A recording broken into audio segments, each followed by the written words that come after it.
이어서 뉴욕 현지 연결해 생생한 소식 들어보겠습니다. 실적 시즌이 시작되면서 빅테크 기업에 대한 기대가 오히려 실망감으로 변화되고 있습니다. 김용갑 특파원 연결해 자세히 다뤄보겠습니다. 김용갑 기자. 네, 안녕하세요. 네, 뉴욕 증시 마감 상황 전해주시죠.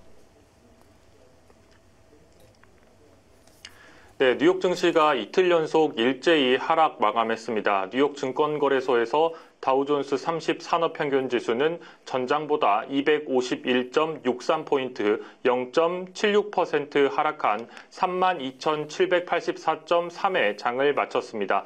대형주 중심의 S&P 500 지수는 전장보다 49.54포인트, 1.18% 하락한 4,137.23에, 기술주 중심의 나스닥 지수는 전장보다 225.61포인트, 1.76% 하락한 12,595.61의 장을 마감했습니다. 나스닥 지수는 3월 이후 처음으로 200일 이동 평균선 아래로 하락하면서 조정으로 향하는 모습을 보였습니다. 이는 7월 연중 최고치와 비교하면 10% 이상 하락한 수치입니다. 전날 구글의 모 회사 알파벳의 주가가 클라우드 분야에 대한 우려로 10% 가까이 낙폭을 보이면서 나스닥이 조정을 받은 데 이어서 이틀째 하락세를 이어갔습니다. 최근 주식시장의 하락세는 국채 수익률의 상승에 의해서 영향을 받고 있는데요. 이날은 10년 만기 미 국채 수익률이 4.84%로 10bp 하락했지만 시장은 하락했습니다.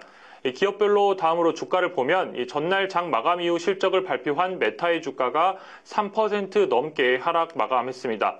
오늘은 아마존이 실적을 발표했는데요. 이 아마존은 3분기 매출이 13% 증가한 1,431억 달러를 기록했다고 밝혔습니다. 시장의 전망치는 1,413억 달러였습니다. 이 조정 주당 순이익도 94센트로 전망치였던 58센트를 웃돌았습니다. 다만 아마존의 클라우드 부문인 웹 서비스의 매출은 231억 달러로 시장의 전망치였던 232억 달러를 하회했습니다. 다음으로 이날 발표된 경제지표 가운데는 미국의 내구재 수주가 발표됐는데 예상보다 크게 증가했습니다.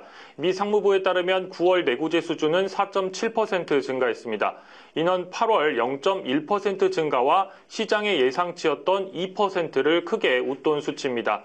가전제품과 항공기, 전자제품을 포함한 내구재 수주는 2020년 7월 이후에 가장 큰 증가세를 기록했습니다.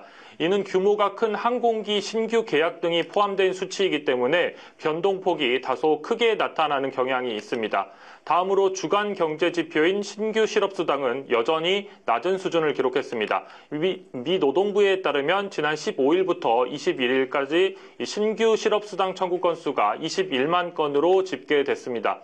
전주와 비교하면 10,000건 정도 소폭 상승한 것을 확인할 수 있었는데요. 전체적으로 봤을 때는 여전히 낮은 수준을 유지하고 있습니다.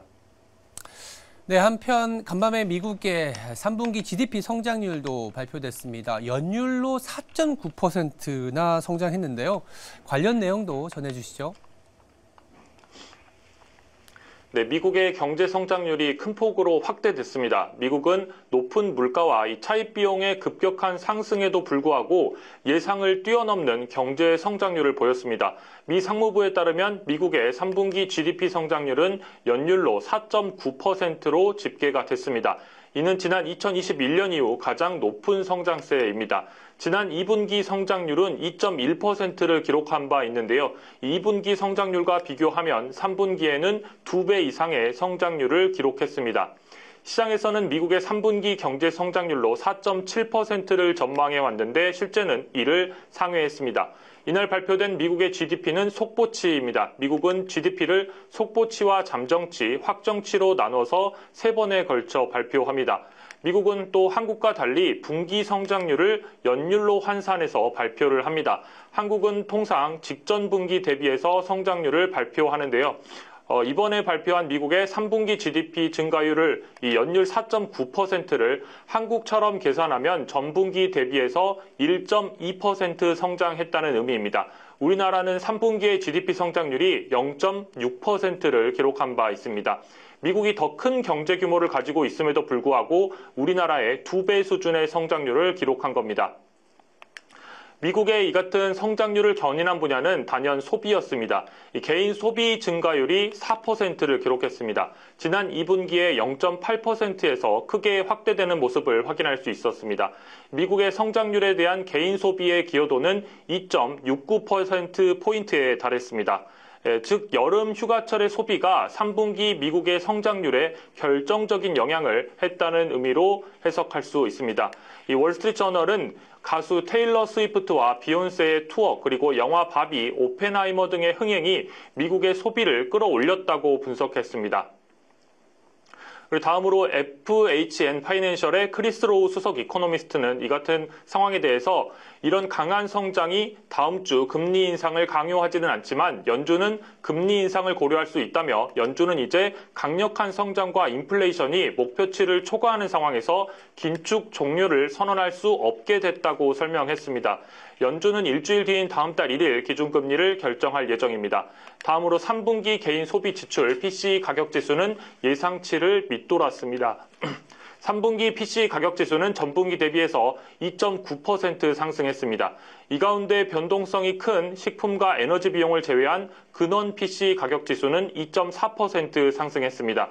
전분기의 근원 PCE 가격지수의 상승폭인 3.7%에 비해서 더 둔화됐습니다. 이는 미국의 인플레이션이 둔화되고 있음을 시사하는 경제 지표입니다.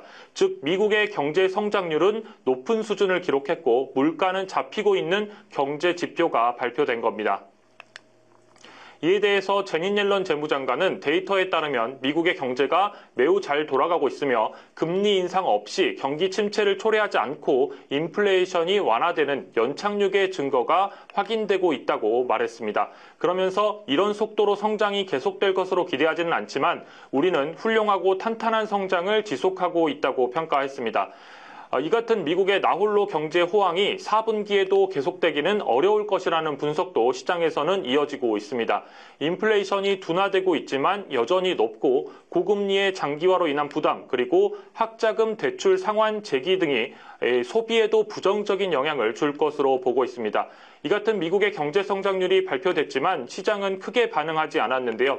이 스테이트 스트리트 글로벌의 마이클 아론 수석 투자 전략가는 이에 대해서 이 보고서는 우리가 이미 알고 있었던 사실을 확인시켜준 것이며 이 소비자는 3분기에 흥청망청 쇼핑을 했다고 평가를 하기도 했습니다.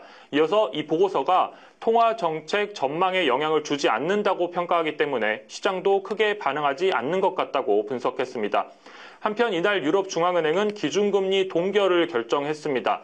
유럽중앙은행은 지난해 7월부터 10회 연속으로 올려온 금리 인상 행진을 처음으로 멈추면서 동결에 나섰습니다.